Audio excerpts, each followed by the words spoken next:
Never take unfair advantage. Meaning, it's okay like to have them work for free, but like don't have them work for free 5 nights in a row.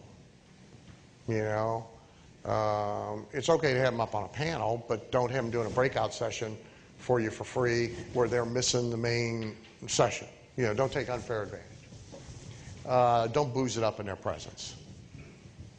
I'm the last guy who should be talking about this because for many years I drank heavily, and I drank with and around clients. Not a smart thing to do. If you drink and you got to drink, go drink someplace else. Same advice would have been good for Jimmy Swaggart about in your hometown. Which brings us to this. Don't date or sleep with clients or clients' family members or employees. Turn it down no matter how generously, freely, liberally it is offered. It's another reason not to drink in their presence because you're more likely not to turn it down. It can never, ever, ever, ever, ever work out well. Mm-hmm. Now, if you're going to marry it, then stop the client relationship. Then date her or date him. And be very aware of potential liabilities. This and other kinds. This business is fraught with risk. Fraught with risk. And most people don't give it any thought. You're dispensing advice. People are interpreting it. They hear kind of what they want to hear. They hear pieces of it, etc., and they are following it. And then if they get adverse results, regardless of how much of it was actually due to their own pilot error, there is an enormous temptation to attempt holding you responsible. This business is fraught with liability. How do you protect yourself? One, selectivity. Who do you deal with?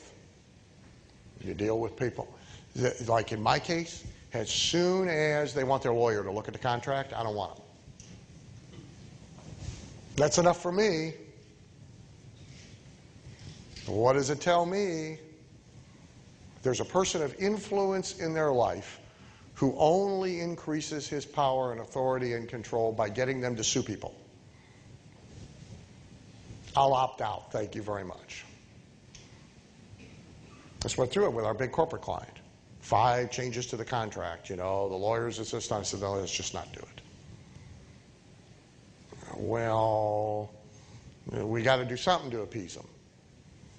So we change one sentence, which I rewrite, and everything I get the way they want. And I say, no, we got to have an understanding. None of this in the future. I don't want to be hearing about your attorney. So we agreed. Yeah, I'm sorry. Yeah. But look, in the seminar business is, and hardly anybody talks about it, of course, by the way, but the seminar business, for example, is rife with alienation of affection lawsuits. Everybody gets them. There's a couple who get them a lot, but person comes to the 3-day workshop, Mary comes to the workshop. Mary gets all charged up about take charge of your life, get rid of the toxic people in your life. This is the advice we give her. Turns out the most toxic person in her life is her husband. Mary goes home and gets rid of him. Husband sues seminar presenter for alienation of affection. Hey, he's got a case. Happens all the time. Right. So selectivity, control, eliminating problems as soon as you see them, contracts, good disclaimer language. Do not use your clients as your coach, consultant, or therapist. Tremendous temptation to tell them your problems right after they've told you their problems. You're not supposed to be confiding in them. Whatever you confide in them should be purposefully and strategically confided in them to increase your control over them, not to unburden yourself. If you need therapy, go hire one. Preferably somewhere invisible to your constituency. But don't be using a client's shoulder to tell your stories to. A big part, see, they got to want to be like you. And you may think to yourself, well, why would they want to be like me, especially if they make more money than I do, especially if, well, they want to be like you because of the behavior they see, the confidence they see, the discipline they see, the control they see. the attitudinal stuff they see.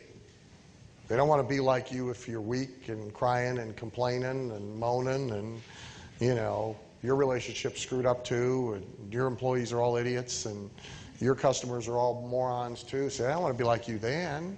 So you can't be sharing that with them.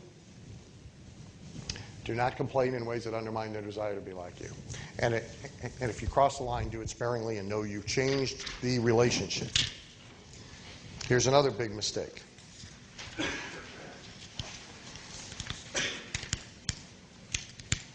For those of you with weak bladders, we're 15 minutes away. Big mistake. Believing that continued interest and patronage can be earned through either the core value of your competencies and services and so forth delivered, or retained as gratitude for contributions you've made to them in the past, or based on the loyalty of friendship. So let's work down the list. The first one we've talked about a lot.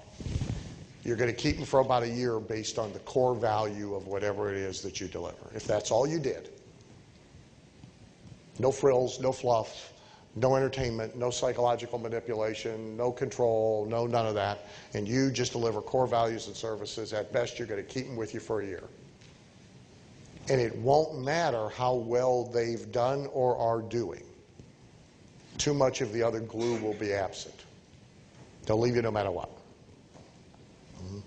The second one's gratitude for contributions past. We all think that that's going to happen. Man, over the last 5 years, think of all the money I made for this person. Or, man, when he called up and had that emergency, I jumped on the plane and I rushed in there and I cleaned up that mess. Their memories are remarkably short. And they tend to rewrite history in order to reduce the value and amount of the contribution you made. The story I like to tell about it is years ago when I had General Cassette Manufacturing Company, we had a speaker client who we produced all this stuff. His name was Keith DeGreen.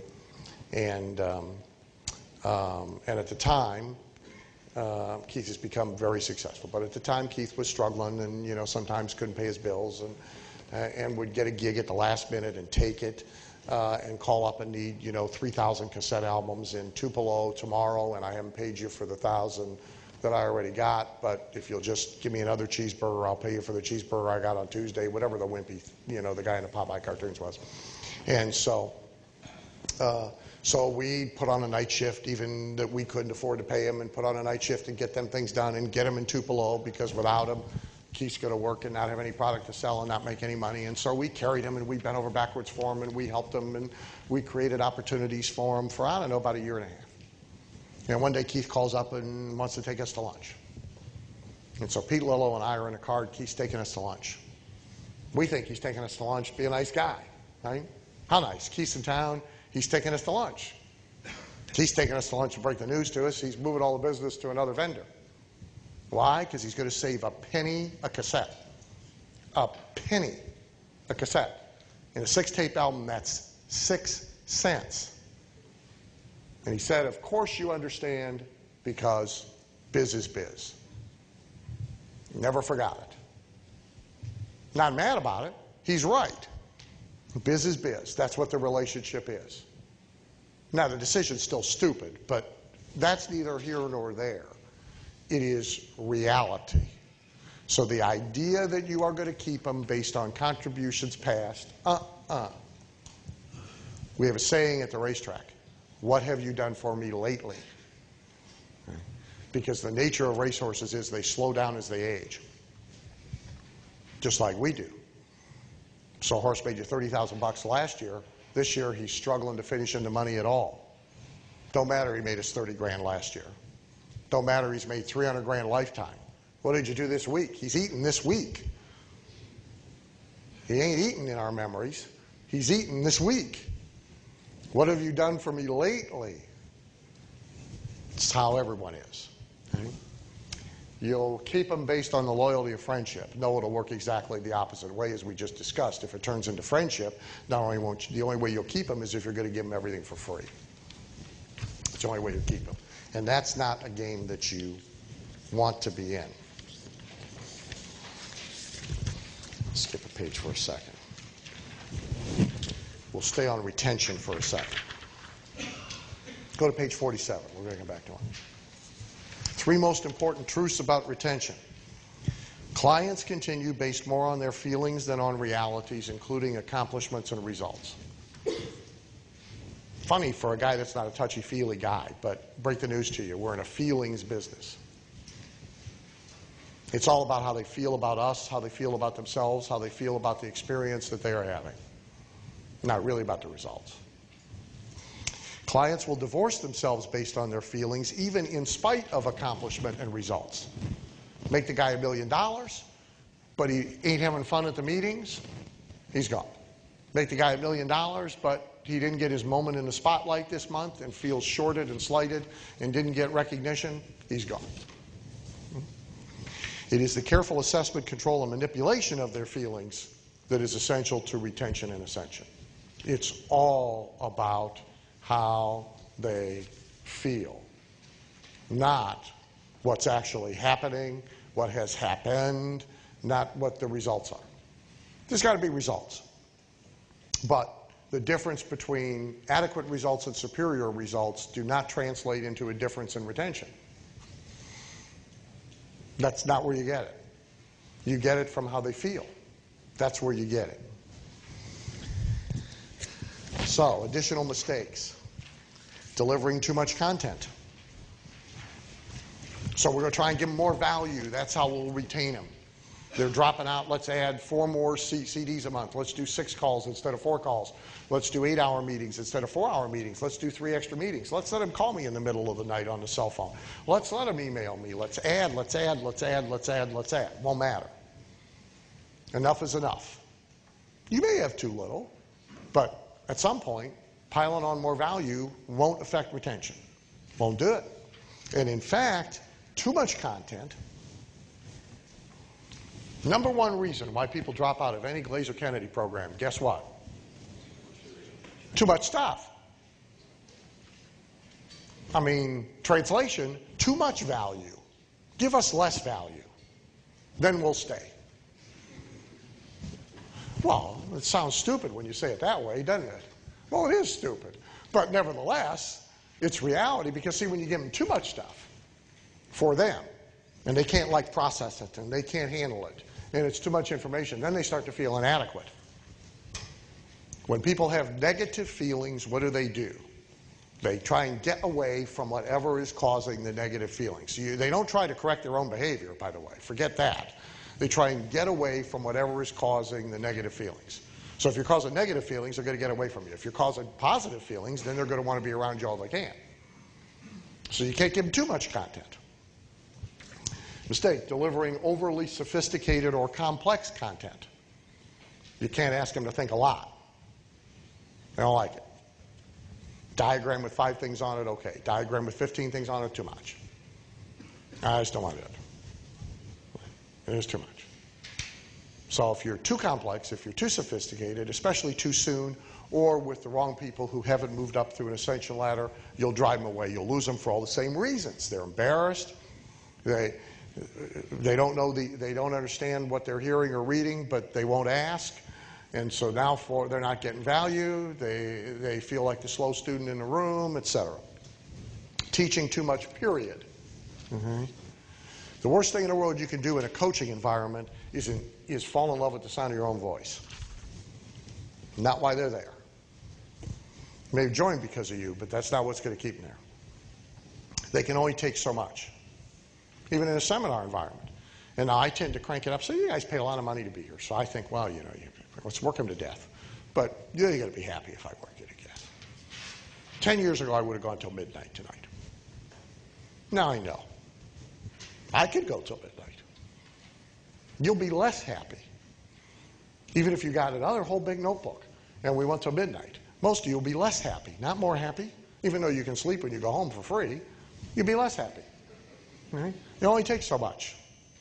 And then it's too much. And then everybody's unhappy. So teaching too much, period. Turns into boredom, drudgery. People got to have fun. Especially in a coaching environment, they got to have fun. Right? One way versus cafeteria. You lose a lot of people in coaching. We used to lose them in practice management if you have one way for them to do something. Here's my successful way, you're going to do it my way. They're happier if you give them a cafeteria. Right? And so they can pick and choose stuff. Now, that's not the most effective thing usually you can do for them. I'm going to do you guys after the break. Is that okay? So, yeah. So be up here after the break, okay? So usually the most effective thing we can do is give them an absolute model. Conform to this model, boom, you get these results. But that's not what they want. Okay? They're not going to be happy about that. And to be fair, different people, different things. It's like that office tour thing. Different offices, different things. It's got to now be tweaked a little bit, office by office by office by office. Some offices, it ought to be the front desk person doing the tour because she's good and bubbly and personable and doesn't mind learning the script and will do a good job with it. At other offices, the worst person in the world you can have do the office is Barbara at the front desk. Barbara does a pretty good job at the front desk, but, you know, Barbara don't like giving to her. And she's not going to like giving to her. And so you can't dogmatically say tour should be given by main front desk person. That's how we do it. That's how everybody does it. Imposing your values on others. We kind of talked about that some. It's about their perceived value, not yours. There. This is actually a very useful list. It's kind of a dumb list, but it's a very useful list. It's worth flying across the country for. Here's the things that make them happy. Getting lots of stuff.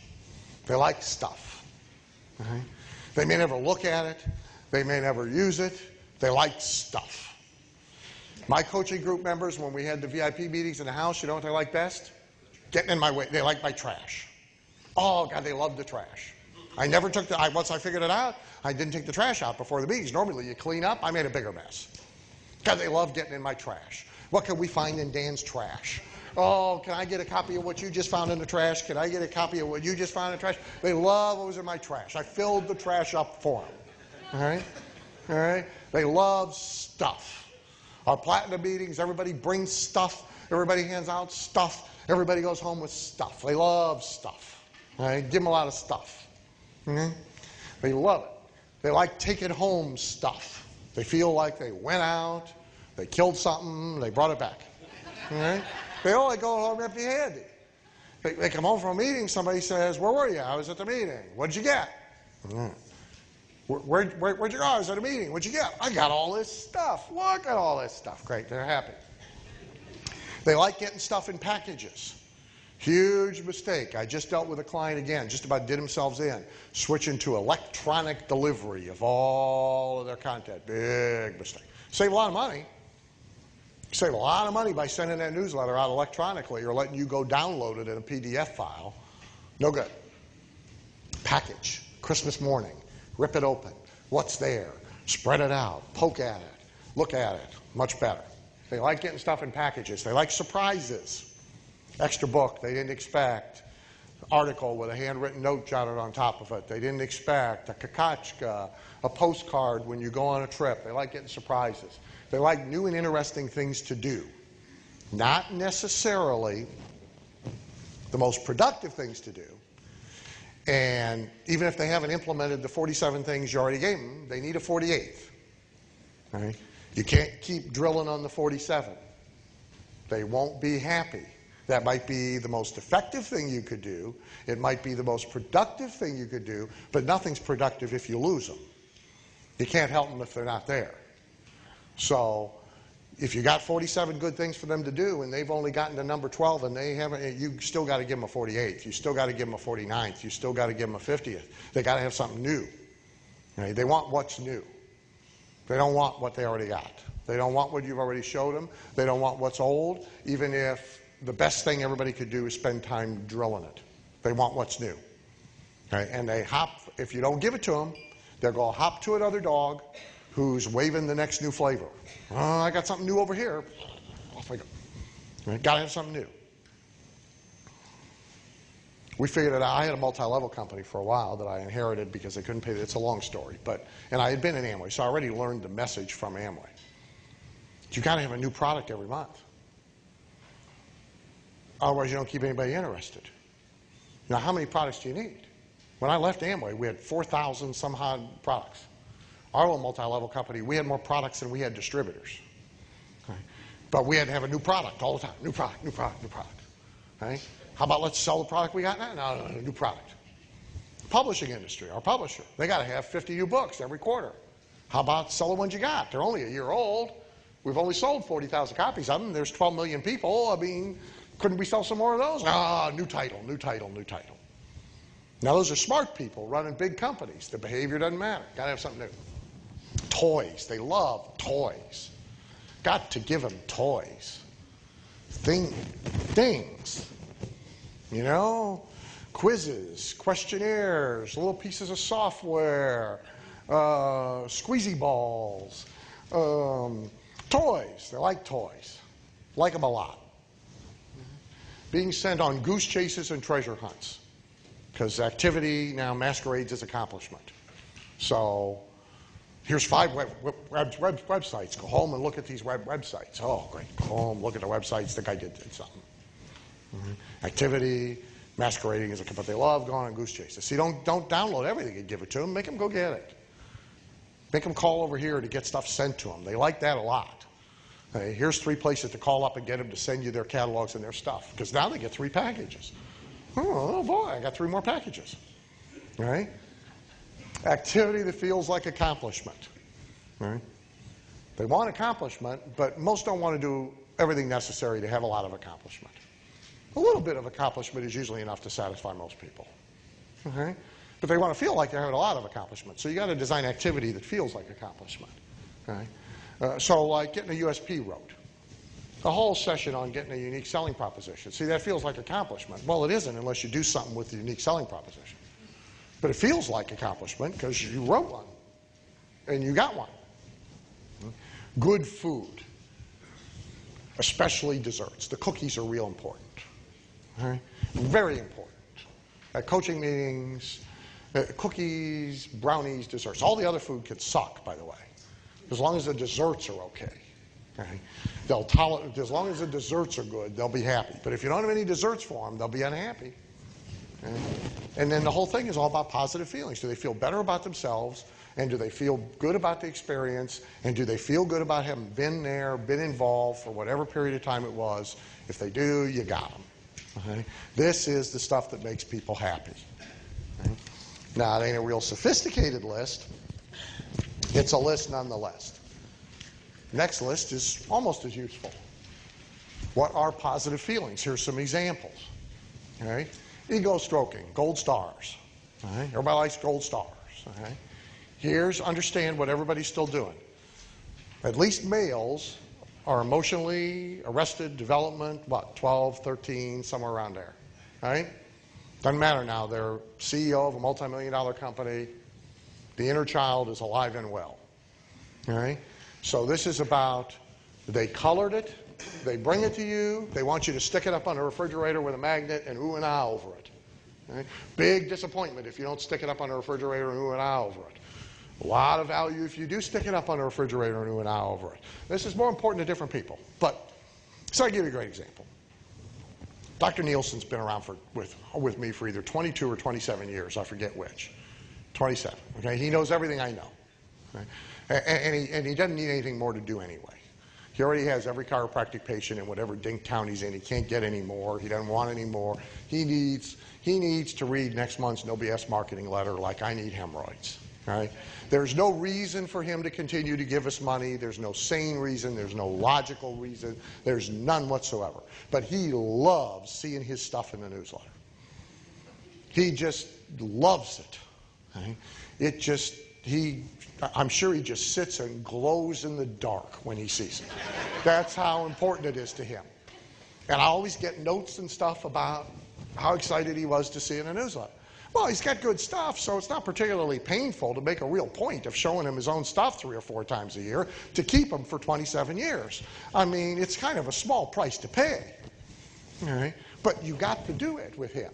All right? So you got to create opportunities to show off, to teach from what they bring you. Magazine articles. A lot of people are real good about sending me stuff I would never see otherwise. You know, it's from the Plumber's Journal of Australia. Okay, I don't read that. Okay, but a lot of people will send me stuff from like USA Today.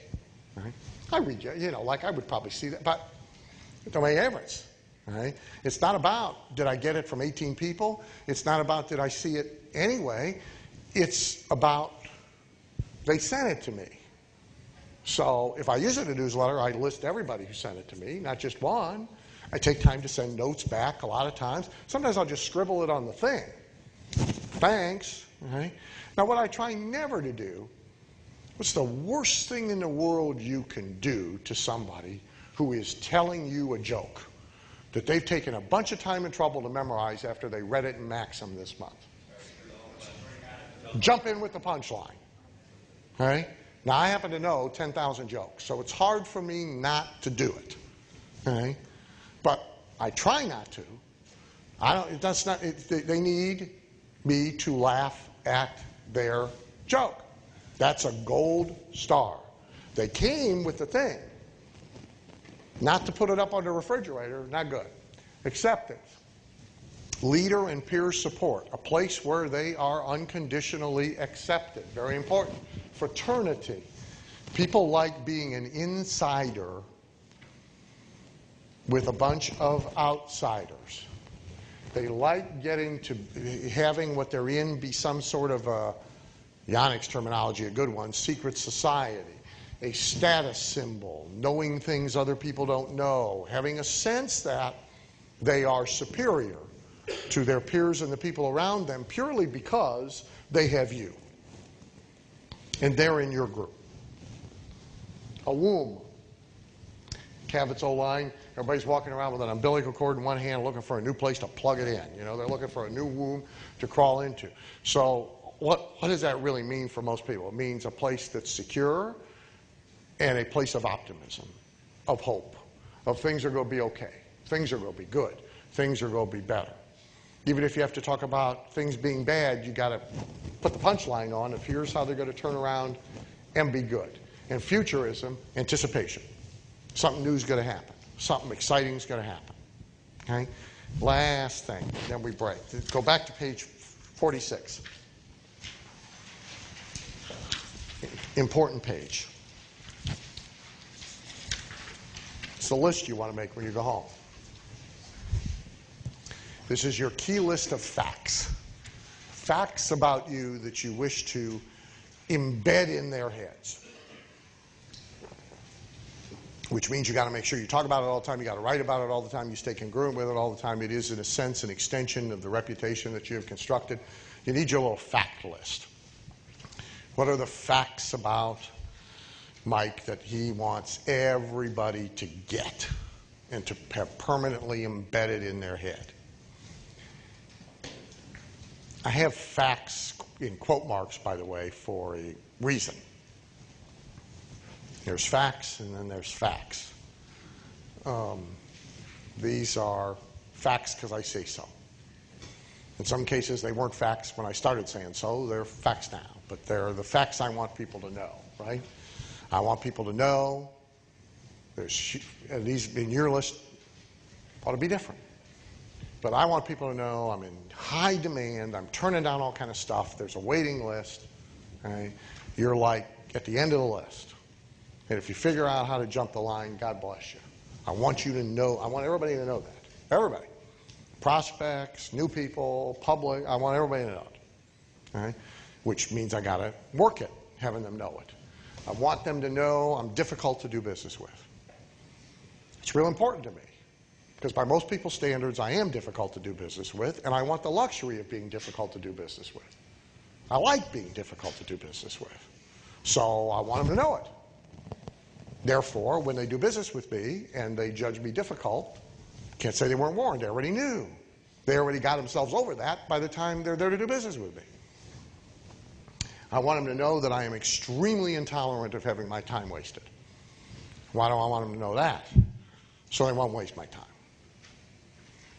I want them to be really, really, really respectful of my time. I want them to know that I will terminate a client.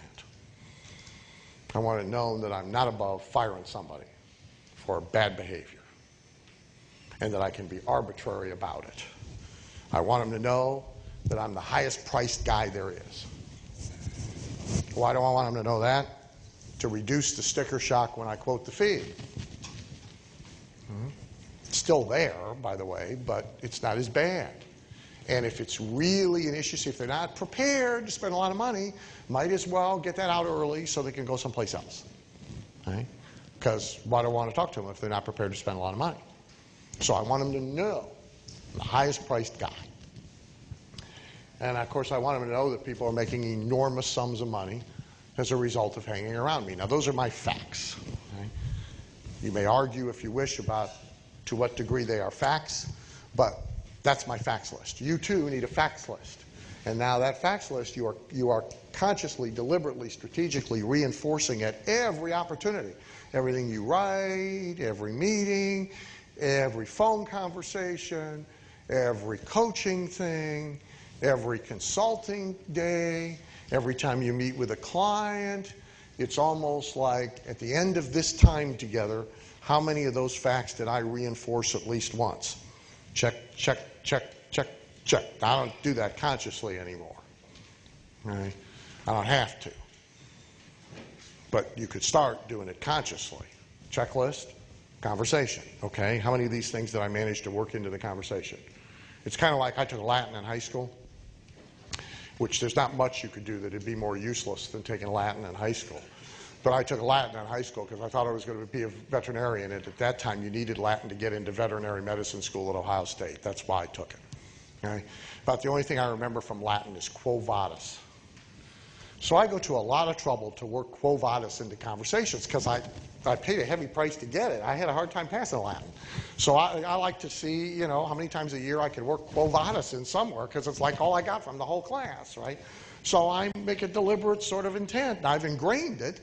I do it automatically now, just like I just did it. Okay. So I managed to work into a $10,000 seminar a discussion of quo vadis. That ain't easy. You got to work at that. Same thing here. How many of the points on your facts list can you work into every conversation, everything you write, every issue of every newsletter, every CD, every coaching session, every time they interact with you, so that you're covering the bases again and again and again and again and again. Why do people know these things about me? Because I make sure they know these things about me. Okay. All right, let's take a break. 15 minutes, and the Q&A guys come back up to the table when the break is over.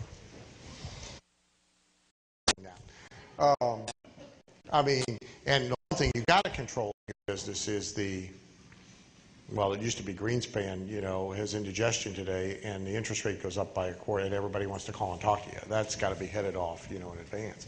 Look, I think a lot of that is about how you position yourself to them, which, if you don't want to grow staff and you don't want to provide ready access and service and people for them to talk to and so forth, then it's got to be about, you're the little gnome in the cave who's the genius with the financial formula, and you only take a select number of clients, and you don't have staff, and you're not going to have staff, and the trade-off of being able to have you is this. If you want that, then go down to the local storefront stock brokerage and deal with a bunch of buffoons. It really is about positioning now. It's a boutique practice. It's an elite practice. It is built for a small number of individuals. I'll tell you something interesting about the phones. In my office, we used to, and this goes back now before the relationship with Bill, so this is when we had product sales and all sorts of other things. We used to answer the phones live 5 days a week, normal hours, right? And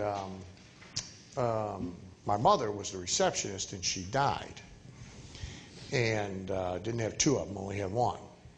So temporarily, we're like covering. So we went to 3 days a week. And I think short hours on those 3 days. And then people took turns, right? I was a little slow to start looking for a replacement and running ads. And Then I'm trying to find out, how is it affecting us? Well, other than the 3 people who are covering being grumpy, it isn't affecting us at all. It's not having any impact at all on the business. So I'm thinking, why do I want a full-time, So then we went to 2 days. Then we went to 1 day. Now we're at no days. Right? Now the product stuff has moved. I wouldn't be doing it if I had product sales still. But so now, for me, we're at no days. She never answers. And does it make any difference? No. But again, it is what they expect, right? And so, like, I do business, and I would be prone to do business with your clients where I do business entirely by phone appointment. So somebody's got to request it, have it prearranged, and like in my case, I'm blocking about a day and a half a month when all my phone appointments get scheduled in a clump, so I can get it all, So like the day, if you guys are Gold Plus members, which I assume everybody is, the day we do the Gold Plus call, that's a Dan phone day. I've had phone appointments since 7 o'clock in the morning all day long, and they may be clients we're working with, they may be new prospects, they may be whatever, and Vicki clumps them all into one day. And so I have like my 1 day of misery, and then I don't have to talk to anybody for like 2 weeks, right? And so if it's 2 weeks away and they got to have a phone appointment, they fit into the next available day on which there's a phone appointment. The way that is, if you will, sold to people is the obvious benefit is no phone tag, no me chasing you, you chasing me, so no frustration about that, no uncertainty, and you got my undivided attention for the amount of time that we got blocked for your phone appointment. You know what the deal is, I know what the deal is, you're organized, I'm organized, you got me. Right? So even people for whom this is very strange, they get it and they adapt to it. It's mainly about explaining it to them, to start with.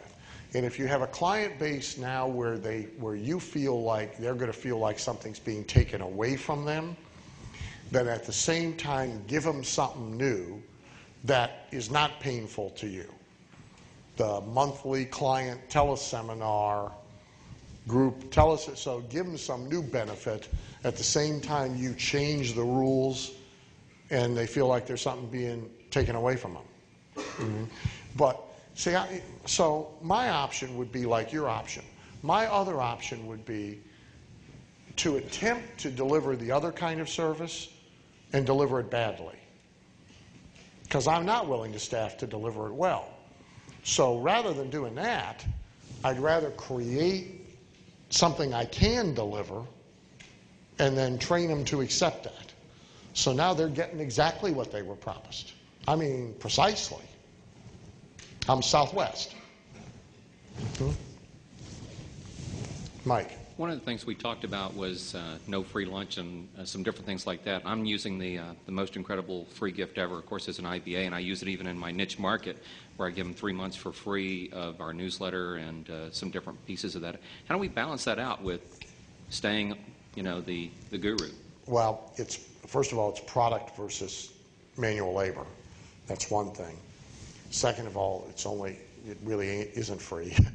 As you very well know, I believe at the moment it's $19.95. It's just free because we say it's free. So there is a little skin in the game, but it's your, if you will, it's your low-end point of entry, right? Now, so let's translate it to something that would be a very bad idea. That would be 3 free months of attending chapter meetings without ever joining. It would be come to 3 coaching meetings and then make up your mind whether you're going to join. And the worst thing is a lot of free idea meetings. The advertising industry revolves around free pitches. So Burger King, like once a quarter, invites all the ad agencies to come in and pitch them, and they have a pitch day or pitch week. And all the ad agencies prepare all kinds of advertising for nothing and come in there and do dog and pony shows. And half the time Burger King stays with the agency they already got and just gives them the best ideas they see during the pitch week. The other half, they moved to one, but 20 of them did all this work for nothing. As soon as I saw it, it made no sense to me. Right? So I rearranged things not to do them. I mean, there's a big difference between sending somebody a free lunch and going to lunch with them for free. Right? So, I mean, if you want to really go to use that example, I wouldn't necessarily mind sending somebody a DVD player with a DVD in it to watch a presentation on something, and having a local deli deliver a box of sandwiches so they can sit down and watch a DVD and enjoy lunch, as long as I'm not going and doing the free lunch with them. All right. Okay, this is a control question. When you have a maybe 100-plus area exclusive coaching people, how are you projecting control when you don't want to physically get them all in a room together, but you want to keep control? And I know there's takeaways and things, but... Are you talking about the end user, or are you talking about your consultants? The consultants. You're talking about your consultants. Yeah. Well, talk to Howard. Cats.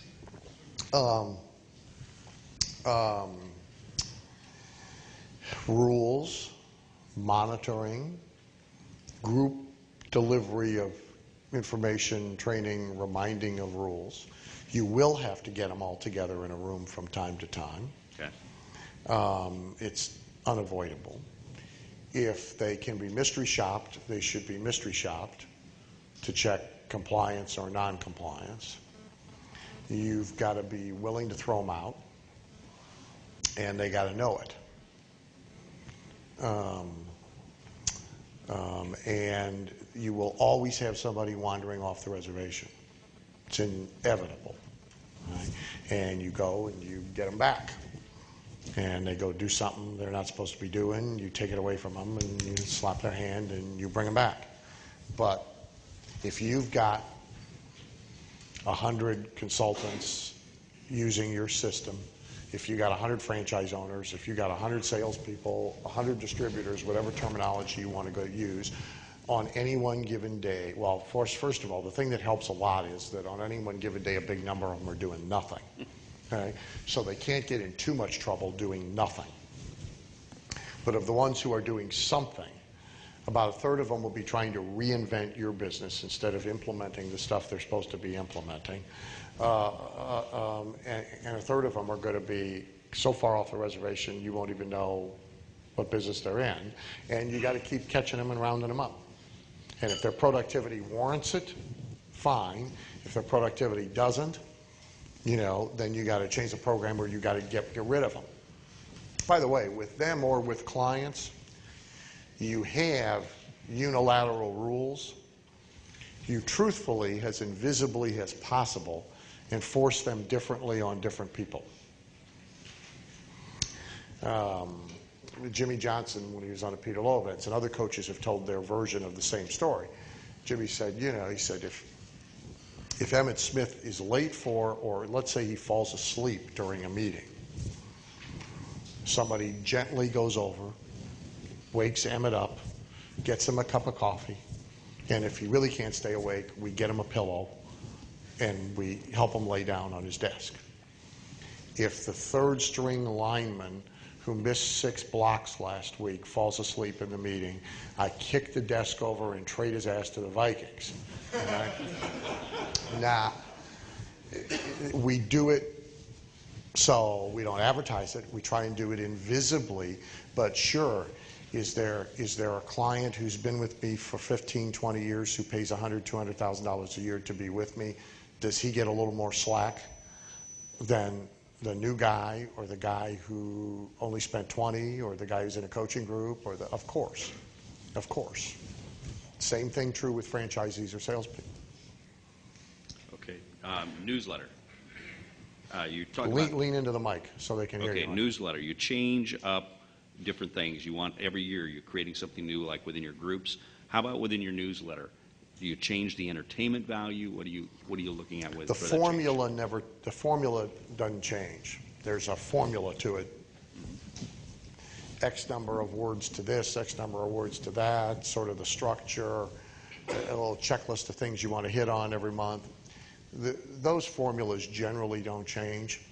But yeah, you try and do a little something, not necessarily per calendar year, but every so often that So you do a special issue on a given topic, or you print an issue on pink paper, or you send candy with it, or you put a DVD in with it this month, or you print it upside down or sideways, or you do some of those kinds of things.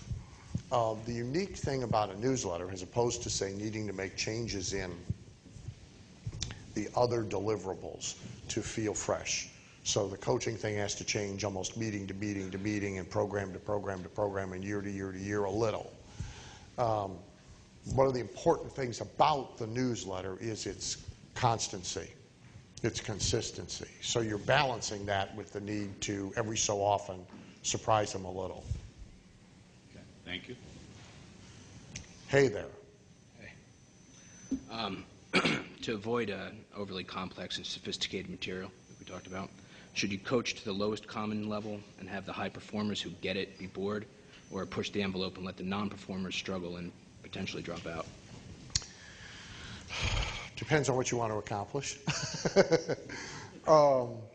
Look, if you go all the way down to the lowest common denominator, well, first of all, some of the answer, of course, depends on how big the spread is of intelligence, competence, and experience of the people that you have in the coaching group, right? So, to use me as an example, and I don't have them anymore, but so the Gold VIP groups versus the Platinum group, right? The Platinum group, first of all, they're all in the same niche. They're all information marketers. So the VIP groups were butcher, baker, candlestick maker, mixed breed of dog, right? So it's easy, in a sense, it's easier when they're all in one thing. The harder part is if they don't participate, or if they're all actually doing exactly the same thing. And they're all $5 to $50 million a year guys, mostly in the middle of that, 10, 15, 20. So there's not huge financial disparity. There's not huge experience disparity. And usually each year I make sure I have one slower, more of a beginner, somebody in there to ask the dumb questions and be helpful. But I don't slow it down for him. He's got to catch up. Now in the Gold VIP, I kind of took a pulse of who's there, and then you had to like bring it down. Okay? If you bring it, you're right, if you bring it down too far, of course, you really frustrate the smart ones. And the real answer to that is to have a place for them to go. Okay? So it sets up your ascension. Okay? So for example, if you look at my transition to moving the VIP groups to Bill, was I went from 4 groups to 1 VIP millionaires group where there was a income requirement to be in the group, and I basically sifted and sorted and took the smartest pencils out of the 4 boxes and moved them into 1 and sent the other 3 to go plague him. Okay? And he's since sifted and sorted and rejuggled them, twice. But you're right, it's a constant problem. And sometimes you don't know it. You thought they were all, and then you discover they aren't. And sometimes you got to make one leave. The way to solve the problem is somebody who's either really behind the curve or somebody who's way above them has to literally be taken aside and said, look, this just really isn't for you, or it's not really for you right now. If you got something else appropriate for them, great. If you don't, it's here's your feedback. Here's where you need to get to next year, or look, you really need to wait until we have a really advanced program and we don't, Okay? All righty. Let's look at some of the sample documents. Some of them are of minor importance and some of them are of significant importance, but let's start on page 172. So if you jump all the way back to 172, you're going to find a page that looks like this.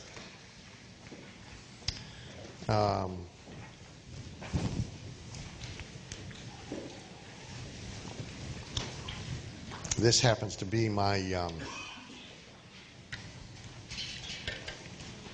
my 2007 coaching call schedule, which is in that, gee, it seemed like a good idea to fit it all in one day at the time category.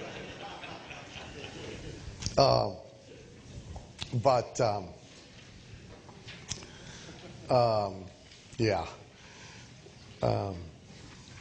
What's kind of important about this is, to mention to you, is that they don't pick. That will drive you nuts. You start to run any kind of a democracy approach to running coaching groups where they're getting to pick slots, pick who goes in what order at your meetings, any of that kind of stuff. This is all assigned. So when they join a group or when we renew a group or we're getting a group organized for the year, they are allowed to express their preferences, and then I ultimately assign them their time slots. Now, I try and be sensitive to their preferences. I try and be sensitive to time zones. But I also am very sensitive to my own priorities. So, for example, on a day like this, I know where my energy lulls are going to be. I put people there intentionally who I know are going to pick me up, not be difficult or dull or whatever. I know a few people who are going to miss their calls 2 times during the year, 3 times a year, 4 times a year. They're going adjacent to a break. I don't care what time slot they wanted, because if they haven't called in the first 5 minutes, odds are they ain't calling in the other 15. Guess what? I just doubled my break time. Okay? So, and I got to put real sharp pencils at the end, because I'm like dying at the end of the day. So I got to have people there that those calls are a real pleasure and they're really organized and they got a lot going on, and So just as an example, it affects everything that you do. You got to take into consideration the things that they want, but ultimately you build it to suit you. Doesn't matter whether it's a call schedule, it's a meeting, it's an agenda, whatever. You build it to suit you. Not sure why I had that first, but this goes back a ways. If you flip back, we're jumping around. If you flip back to page 131, you're going to see a page looks like this. Now this was from the old VIP groups, and again, we gave this to them and let them give first preference, second preference, third preference, got all their preferences in, some consideration to first come, first served, but again, ultimately building it to suit me more than to suit anybody else. I'll tell you, for example, if you look at page 156, here's the 2006 list for day 2. There were 2 days back to back. The second one needed a lot of help and was sort of the weak link of the group. I mean, no disrespect, it's just what was. Sort of the weak link of the group. So I had to put her between 2 people I was really going to enjoy talking to, and weren't going to make me work too hard, and we're going to come to the table with a lot of good stuff. If I put 3 weak links together, I'm irritable. By the time I'm dealing with the third one, it comes through in your voice. You're liable not to deal with them well, et cetera, et cetera. Again, there's one on here, I guess I won't point him out, but there's one on here who pretty much missed his call almost every month, and had done so the previous year. So he got put next to a break, which buys me, a bigger break. Page 157, here's, for example, a document. Here's part of a fulfillment document. So this is private client group. So this is an 06 private client group fulfillment memo. What do I want to call your attention to here? Private client group, they get stuff every month. And it's a mixed bag of stuff. Sometimes more, sometimes less. There's some stuff everybody gets the same. There's some stuff each person gets just for them. And that's something you want to think about. It's sort of a logistical nightmare, but it's not awful. especially if you can keep 15 or 20 or 34 people kind of over in a corner of your subconscious at all times. And if you're reading a magazine or you're reading the Wall Street Journal or you're going through your junk mail, your brain makes the connection. Oh, crap, Charlie should really see this because this is about a spa in Tupelo. He'll be really interested in this. Oh, Billy Bob should really see this. And then you need some kind of, catcher system to get all that stuff organized. Mine's pretty simple, by the way. Everybody's got a drawer. And so that stuff accumulates in their drawer as the month goes by, and then we stick it all in a big envelope and we send it to them. And they get a big bag of stuff. What else was in here I want to show you? Here, the next one, though, has some stuff. On 160, here's a kind of a typical memo to Platinum.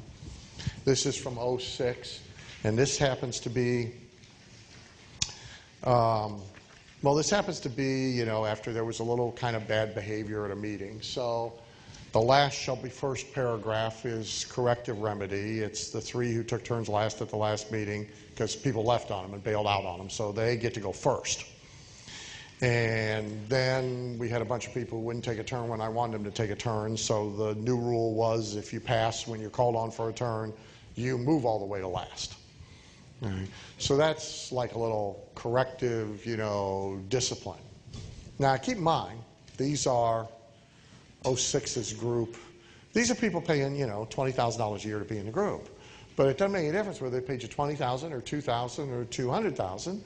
Bad behavior is bad behavior, and, they got to have their cookies and their blankie taken away from them or something, so that they behave better tomorrow.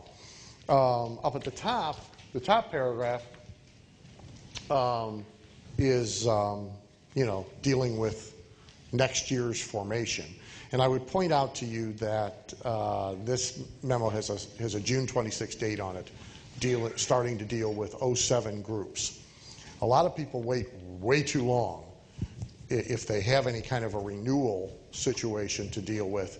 They wait way too long to deal with the renewals. They're waiting until the last meeting. Well, you got no second whack at them. You got no peer pressure along the way. The last meeting's too late. You got to start the process a lot earlier than that. Page 162, interesting for one particular reason. This one, I don't know when it went out, and I don't know what it's part of. I don't know what the front part of it was, but this is earlier this year than in any prior year. I'm going to be sending out detailed information about my plans for 07 groups. And then the next paragraph is the unassigned time is fast disappearing, et cetera, et cetera, et cetera. Now that whole paragraph, what that actually provokes is an immediate little rush of additional bookings for consulting and copywriting. I don't remember why I actually did it at the moment. I think I had just gone and bought a $75,000 horse, if I'm not mistaken. But that whole paragraph of there's no time left and, I really can't work anymore and et cetera. So what that really does is provoke a bunch of people now who hurry up and want you to do stuff. It's sort of primitive but effective reverse psychology. This is a little control memo, and it's interesting literally only because of its first line. This is called negative optioning. It just makes your life easier. This is, unless any of you ask to be left out, I do that a lot, where here's what I'm going to do. If you don't want me to do it, or you don't want to be a part of it, you got to now come back and tell me, otherwise it's happening. Then I don't have to wait for their responses. I don't have to worry about who hasn't responded. I don't have to chase answers. And I do it with a lot of stuff. I do it like if somebody sent in a testimonial and I'm going to use it in the next issue of the newsletter. I don't fax them and ask them to fax me back and tell me it was okay. I fax them and say, unless I hear you screaming sometime in the next 10 days, I'm using it. So it cuts one whole step out of the communication process in order to do it that way. This is just another example. This is Platinum 07. So this is a memo that went to Platinum members. It shows them what their call dates are. It shows them their call times. The call preparation paragraph, it's 166. I'm sorry, it's page 166. Should you want to have notes or materials in front of me for your call, those materials must be in Vicky's hands at the Phoenix office no less than 7 business days before the call date. No exceptions. How many people do you think send in last-minute shit a day or two before the call date? Anybody want to guess? No. No, my people are better behaved than that because I beat them up all the time. And of course, don't forget, half of them never send anything ever. So you're only dealing with half of them you could possibly have a problem with. But a good 3 or 4 every single month try and cheat the system. It's not the same 3 or 4 usually, but somebody's always trying to cheat the system. And then they got to learn they can't cheat the system, and then they don't do it again. So now you will be tempted to make an exception. That gives me a lot of money. What's the big deal? It's only 8 pages. Go ahead and fax it over. No. He has to have the experience of, did you get my stuff? Yeah. Got everybody else's stuff here. Don't see anything from you. When did you send it in? Yesterday. 7 business days. I won't even see that stuff until a week from Friday when I get my box. And then it'll be too late. Next month, 7 business days. Okay, you can read it to me. I sit here for 5 minutes while he reads it to me. His time, not mine, See, they got to pay a penalty. Okay, you can't let him off the hook. Kid doesn't eat his dinner. You tell him, no food for the rest of the night. An hour later, he's down there, I'm hungry. You got to send him to bed hungry. Otherwise, he ain't going to eat his dinner until he's 16. So that's no good. Same thing with these people. Okay? Yeah. What I wanted to ask was the idea of a renewal every year versus just getting their credit card in mastermind groups and just keeping on billing them so they don't have to make a decision? It's actually a more complicated question than you might think. There's much to be said for there never being a renewal. Obviously, you don't have to go through a renewal process. You don't have to wait. They got to opt out, et cetera, et cetera. I would be more prone to do it with a big coaching program with 75, 80, 100 people in the group than I would with the small ones. And I'll tell you why. And again, this is me personally. Number one is every year there's somebody I want to leave. Okay? And I have others I want in. So I want an opportunity to juggle it. Secondly, every year I raise the fee. So the continuity to me is a big trade-off against leaps in fees. So that's an issue. And there's no law that says you couldn't have one way and one the other if you have more than one program. So one program could be continuity, another program could be, renewable fee. But when you do renewable fee, you got to do it early, not late. You can't be renewing at the end. There's pros and cons to both. Page 167, I don't really know. Nah, you don't even need to look at that. Let's look at 168. 168 is real interesting because you will find meeting rules of conduct. So the whole paragraph on 168 now spells out, what the rules are. Okay? And so how many staff people you can bring. Now you'll see this is our Emmett Smith conversation. So each member can bring up to 2 staff members with advance notice, except for LeGrand. He can pretty much bring in as many as he wants. All right? Why? Because I said so. Because he's grandfathered. He's old, he's infirm, he needs a lot of people to help him around. He's been with me a long time. So that's the rule. He can bring as many as he wants. No, everybody else can. No laptops. That's new this year. No laptops. No cell phones turned off.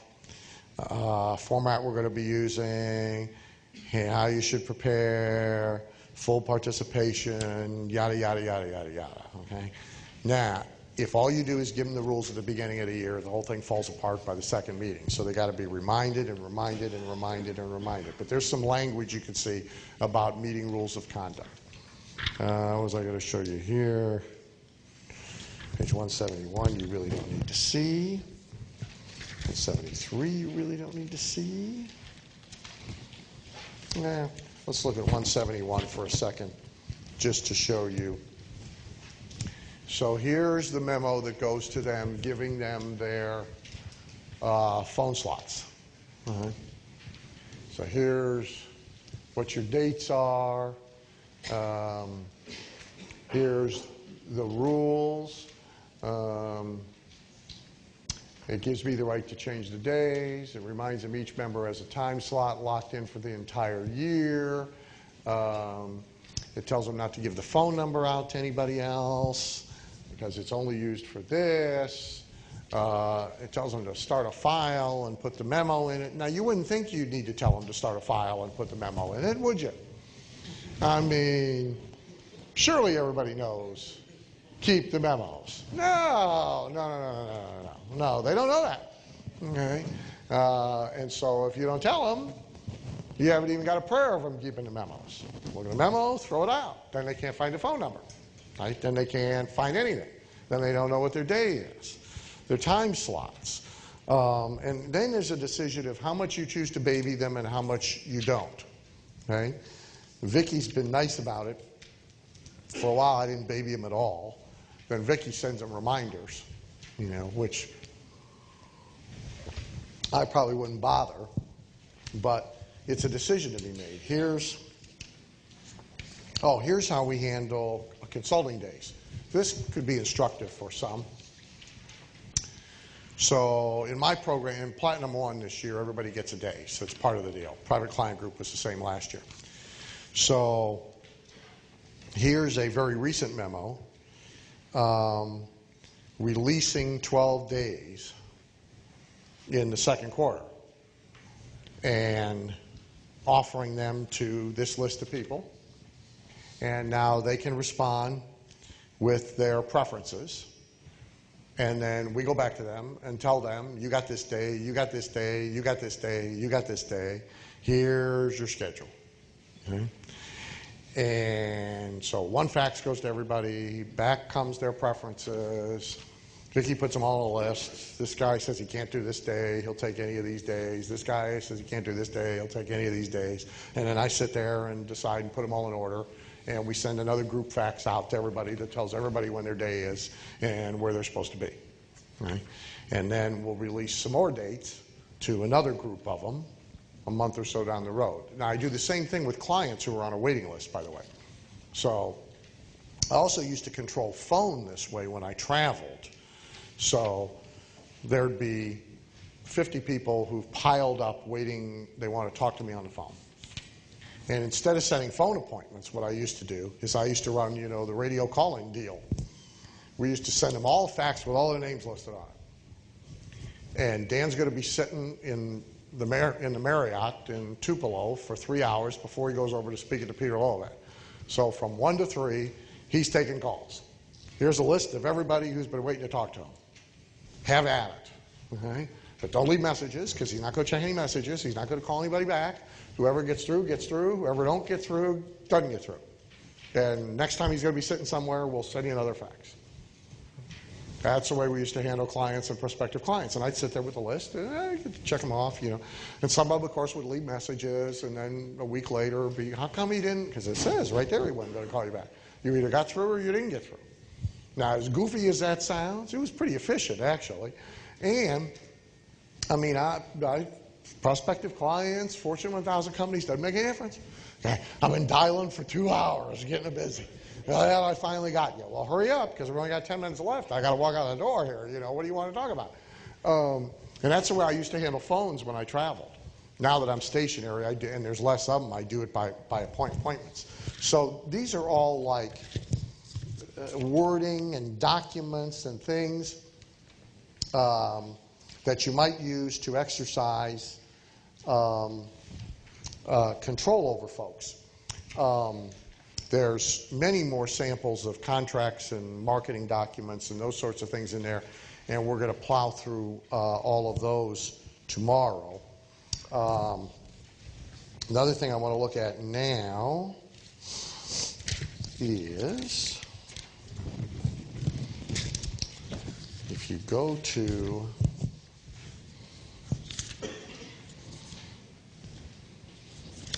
what I'll do next. Yeah, get this out of the way. Jump to section 7, which is resources. Everybody always asks me what books they ought to read. Here's the list. So you will find, there are no page numbers, just find your tab divider number 7 and you're there. So the books that I think are sort of essential, and you know, if you've read them, it wouldn't hurt now to reread them in the context of what we're talking about here in the 2 days, but certainly Ringer's book, the original Winning Through Intimidation, not the sort of neutered, newer version of it. How many in here have read that book? It'd be easier to ask how many hadn't, but how many haven't? Newer or the old? The old. Oh, really? Okay. And some of you have read the new. Okay. I'd go read the old anyway, if I were you. There's significant differences between the old and the new. And a lot of people, of course, were turned off by the title. But now in the context of our conversation, you shouldn't be turned off by the title at all. And really the most useful stuff in the book is the early stuff. You know, how he behaved when he had no reputation and nobody knew who he was. How many have read Michael Korda's book, Power? Good. Stephen, you're showing your age. That book, as I said, may be hard to find. I'm not sure. But I suggest you make an effort. Michael Korda at one time was probably the most powerful guy in the publishing business, and was president, I believe, chairman of the board of Random House at the time that he wrote the book. Simon Schuster? Yeah, okay. Well, you probably know him, don't you? Yeah. What's he doing now?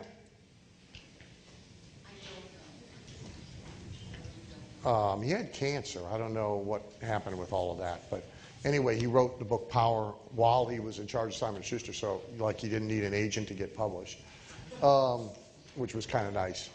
But it's really a very good book. The sequel to it, called Success, is not so good. But Power was a very good book.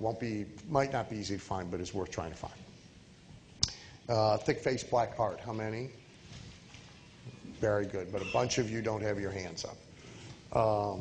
I would suggest that book. And if you haven't read Psycho-Cybernetics, read them back to back. Read Psycho-Cybernetics and then read Thick Face, Black Heart, because one really sort of picks up where the other one leaves off. Green's book, The 48 Laws of Power. How many? Oh, not that many. Now we found one hardly anybody's got. A little heavy lifting. It's not like the most fun book to read, but it is well worth reading. So I suggest you get your hands on that. Again, in the context of things we've been talking about, you'll get it, you'll like it. I quoted it a number of times today and will tomorrow. Not on this list is Neil Strauss's book, The Game. How many of you read Neil's book? Yeah, okay. Well, the rest of you. It's a good book to read. It's a fun book to read.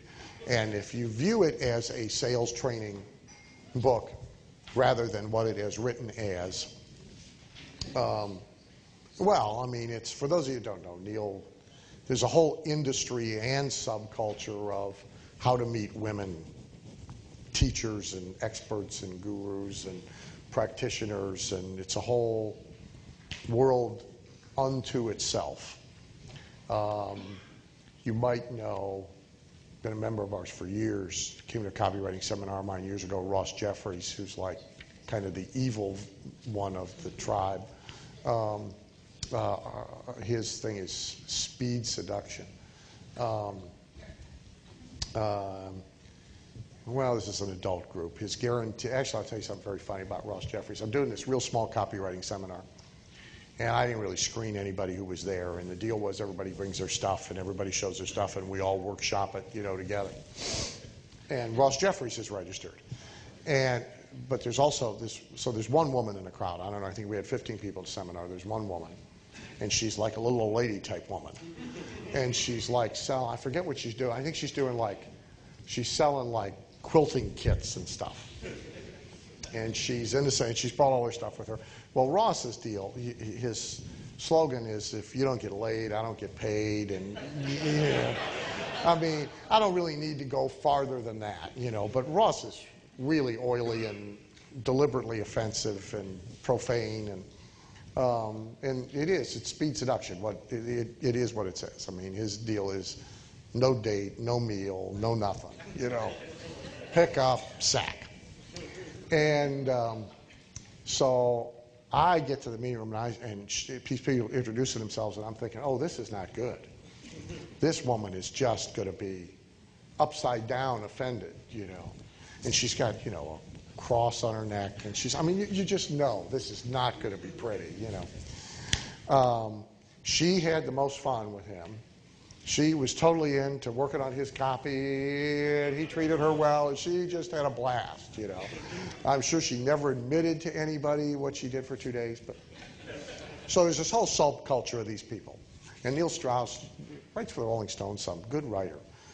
Neil sort of went underground with them for an extended period of time, became one of them, and then writes this book all about them and how they do what they do and so forth. And it's very well done. But as Sidney's original book was, The Mayflower Madam, it is what I call an unintentional sales training book. Right? It wasn't written for that purpose, but if you read it for that purpose, in addition to it being a good read, unlike Laws where you got to wade, in addition to it being a good read, it's a great sales training book. It's fabulous. And for the purpose that we're talking about, the game's a good book to read. There's some Glazer Kennedy resources listed if you don't have them. They're the natural extensions of some of the things that we were talking about. There's a resource, my Jerry Buchanan collection. How many of you own that? Okay, good. How'd you all wind up on one side of the room? That's okay. Well, quick pitch for those of you that don't. Jerry is, Jerry's deceased for one thing, but Jerry's one of the sources I found real early. And Jerry was doing a lot of what I've done and what we've done with the Inner Circle business really before anybody. Now, he never really understood how to turn it into big money. But he had all the mechanics right. And so if you study Jerry's stuff, you immediately you'll see what I stole, because it's blatantly obvious. But I sort of learned the personality marketing thing. He's one of the ones I studied. I learned the Inner Circle thing. He's one of the ones I studied. I learned how to do a newsletter that worked and held people's interest by studying Jerry. And it's really regrettable that he didn't know a few things that would have turned it into big money. But it is an enormously good resource. I wanted to write the years down.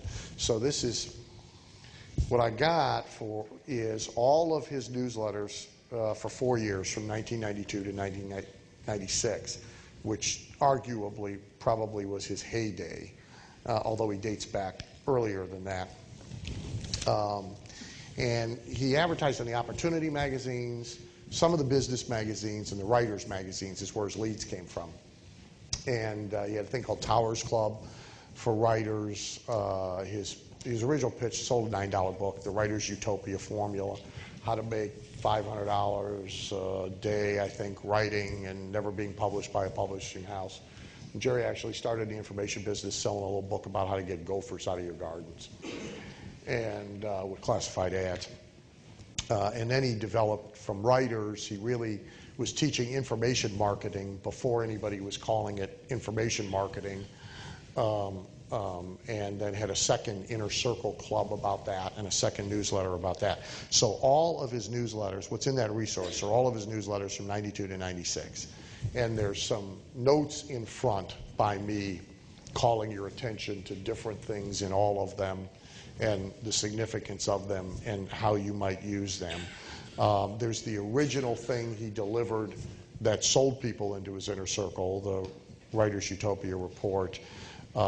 There's his other book about how to start and publish newsletters, which was like my little guide when I started to write and publish newsletters.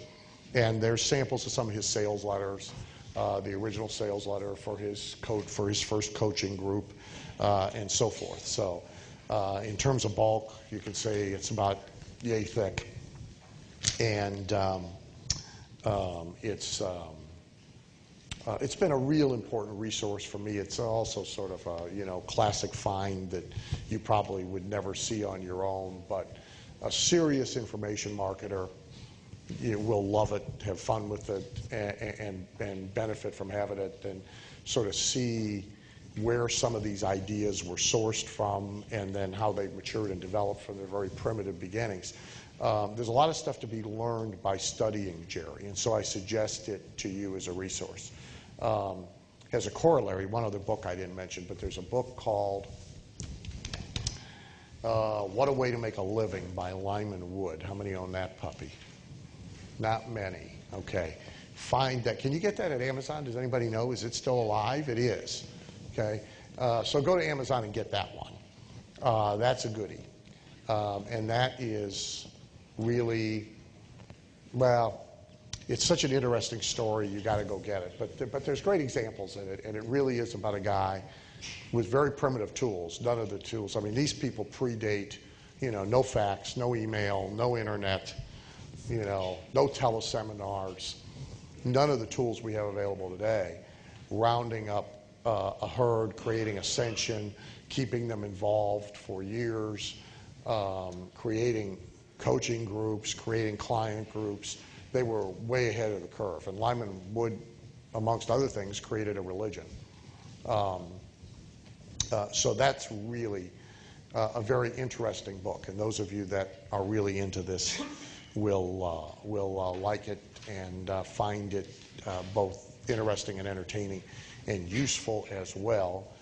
Ben Suarez's book, 7 Steps to Financial Freedom, which is a terrible title, but is a book that you ought to have as well, because it really is about the mail order business and in some respects the information marketing business and the lead generation business and all of that. And those two don't relate as directly to what we're talking about here as does my Buchanan collection, but they sort of connect to it and they really relate to the information marketing business. So that's resources. There is an order form there for the Buchanan stuff. If you don't have it and you want to get it, give it to me. The other thing that's on there, most of you probably know about it, but there's an entire box that came out of a one-time meeting I did for doing the area exclusive type coaching programs where they're getting exclusivity, and how to structure all of those and how to sell those. If you don't own that, you may want that as well. Okay, let's go into section 4. We'll work for about another half hour here, and then we'll wrap up the day with question and answer. Let's go into section 4 and go to our next big success asset. It's a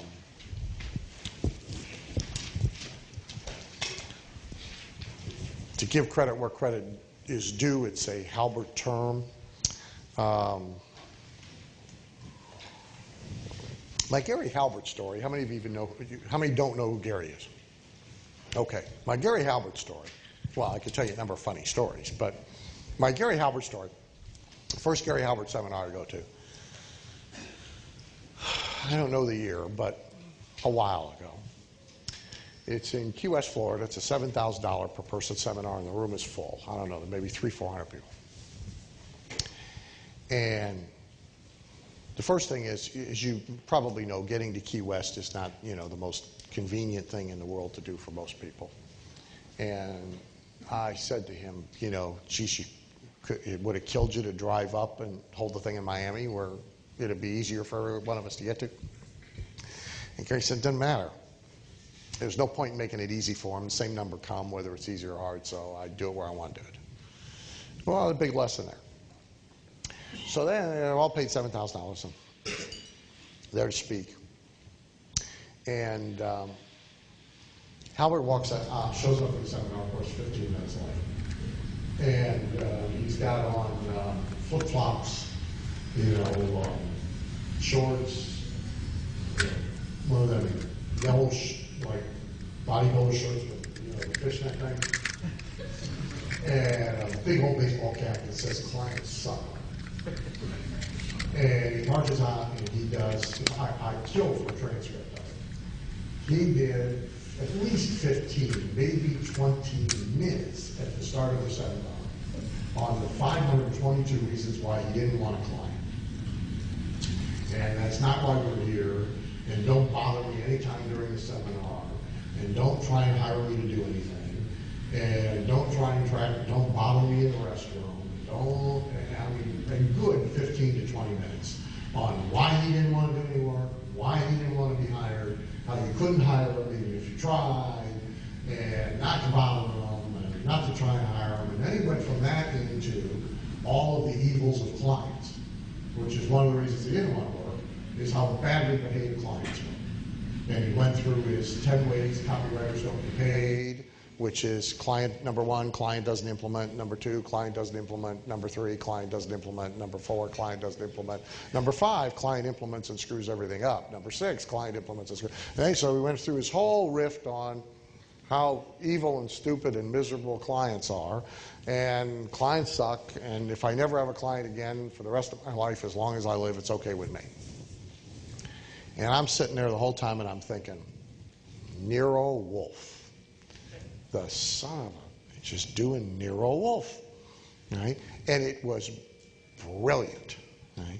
Well, now for the remainder of the 3 days, what is everybody trying to do? I mean everybody. People who didn't have a project, they're trying to hire them. They're chasing him into the men's room. They're chasing him around at night.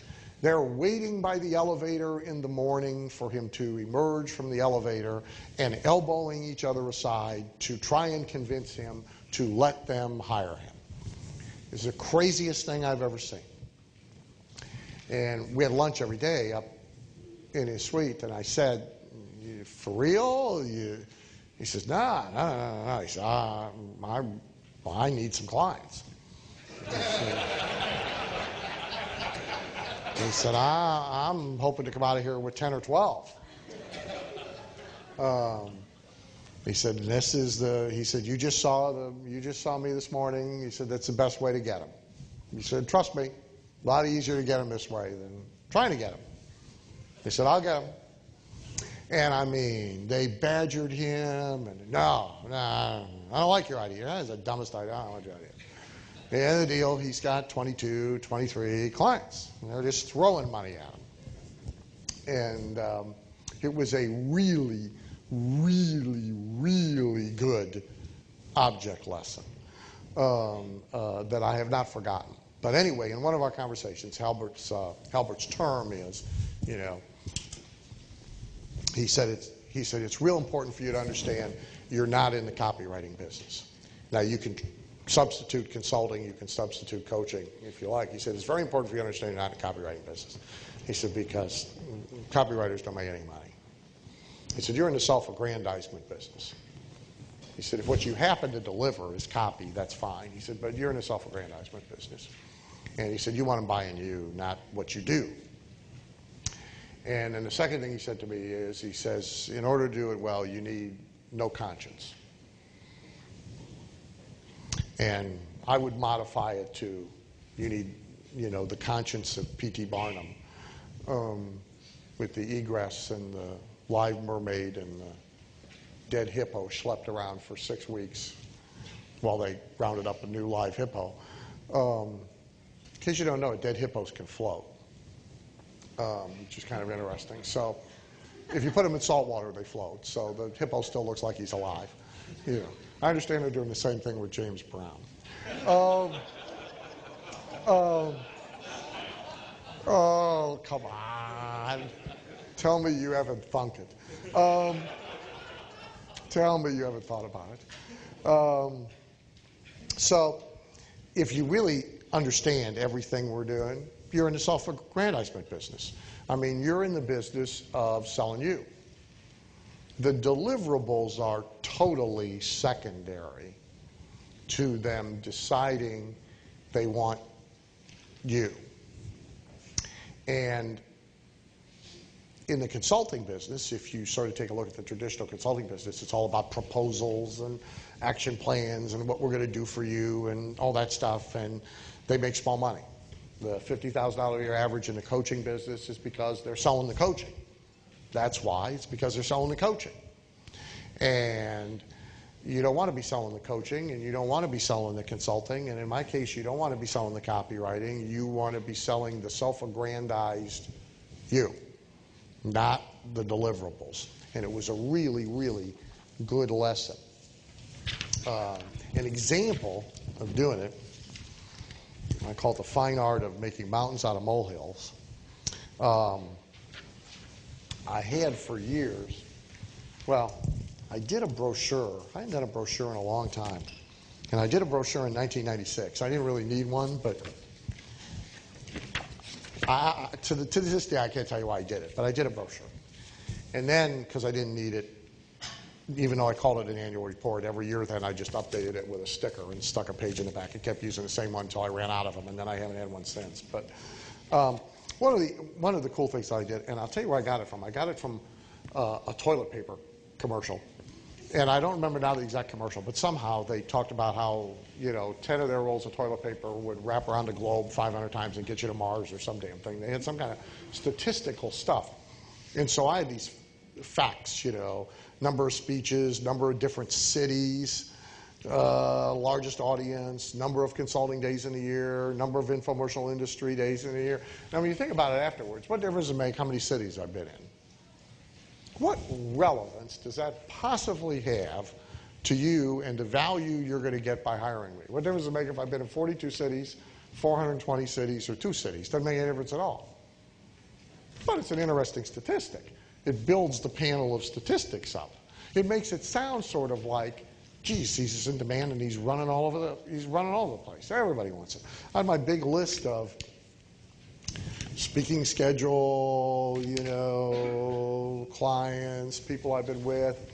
But it was all largely mountain out of molehill stuff.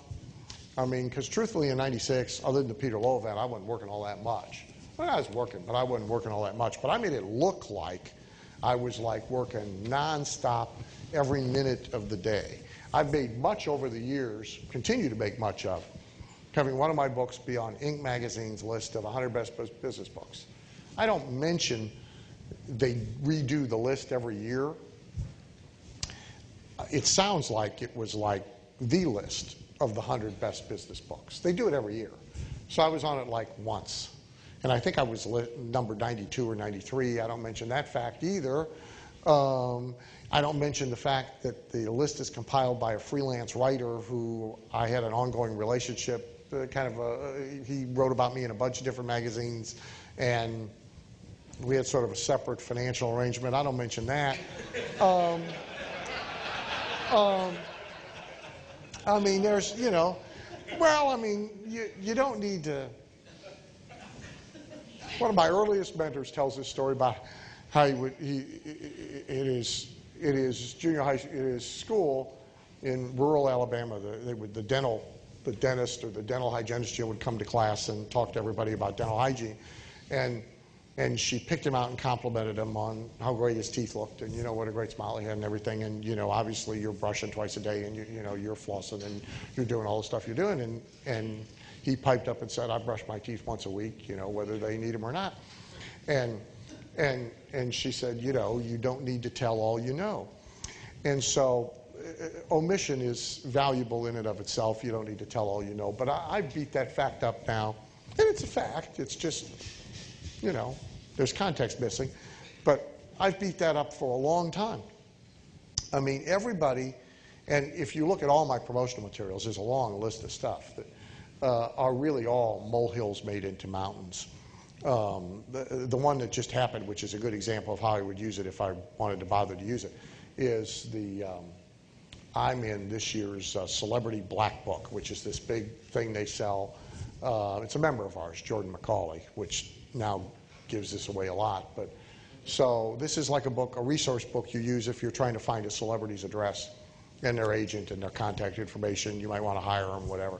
And it's this big, thick thing, and everybody and their brother's in there. And I'm in this year's Celebrity Black Book. Well, why am I in there? I'm in there because Jordan McCauley's a member of ours, and because I plug his book 4 or 5 times. And so everything's in there in 2-point and visible anyway, like the white pages. So him sticking in there was no skin off his nose. But it was pretty smart on his part, you know, to do it. So he created currency. So I'll plug his book some more, right? Now, if I really wanted to use that, I would beat the crap out of it. I would magnify it to, you know, named to the 15th or 16th or how many years he's been in business, annual edition of the Celebrity Black Book, along with John Travolta, this person, that person, you know, and I'd list 15, 20 celebrities and dignitaries, and I'd make it sound like it was, you know, who's who of America in the way that I used it. And it's a molehill turned into a mountain. Use everything you got. Use every part of the pig. Don't overlook anything. And as you get better stuff, you get to drop off some of the, you know, some of the lesser stuff. But like you got, what did you get? Direct marketer of Tucson or something? What? Arizona direct marketer of the year. Well, see, that's a, you know, if you aren't using that, that's a big deal. You know? It was just took turns. Yeah, well, 3 of them took turns. Yeah, I get it. But no, the truth is you got it because they felt guilty after 12 years or something, and you spent a lot of money, and they made you direct, you know. But still, it's applauded. It's a credit, you know. And you don't have to say what year, and you don't have to say that the direct marketing chapter only had 8 people in it, and you don't have to say any of that. You know, you just embellish what you can embellish. So self-aggrandizement, one of the techniques is making mountains out of molehills. Here's some other be somebody strategies. Peter brilliantly used what I call the with strategy or the surrounded by strategy. And again, I mean no disrespect, and I don't think he would contradict me, but Peter has never been, and although he has improved, he is never going to be a really great speaker. And the likelihood of Peter getting on a giant stage in front of giant audiences, unless he owns the circus, not good. And he knew it. So he knew if that's what he wanted to do, which is what he wanted to do, he needed to own the circus. Okay? But then, even if you own the circus and you pack the tent with 35,000 people, and then the little short, redheaded, howdy-doody looking guy walks out there and delivers, you know, a so-so speech with so-so charisma, that's not going to last very long. And really, his credibility was, I mean, he didn't have much of a story to tell. He'd been a reasonably successful salesperson who decided to be a sales trainer and started doing sales training seminars by running ads in the newspaper and doing 3-hour, $35 seminars and selling some stuff. And that's it. I just gave you the whole story. It's not like he was Hewlett-Packard's #1 salesperson or, you know, made $1 million in a year in selling or any of that. No such story. So you got no story, you got no credibility, and you're not necessarily real good. What's the strategy here? Well, if you surround yourself with big people, you rent the aura, you borrow the aura, rather than create the aura. And so Peter brilliantly surrounded himself with all manner of celebrities and top speakers. All it required was writing a check, which a lot of everything in life, all it requires is writing a check to get in or get out or to create or whatever. And so his ascendancy and the achievement of his particular goals began by hooking himself to Zig, and then by hooking himself to celebrities. And the big breakthrough in his case was Ronald Reagan.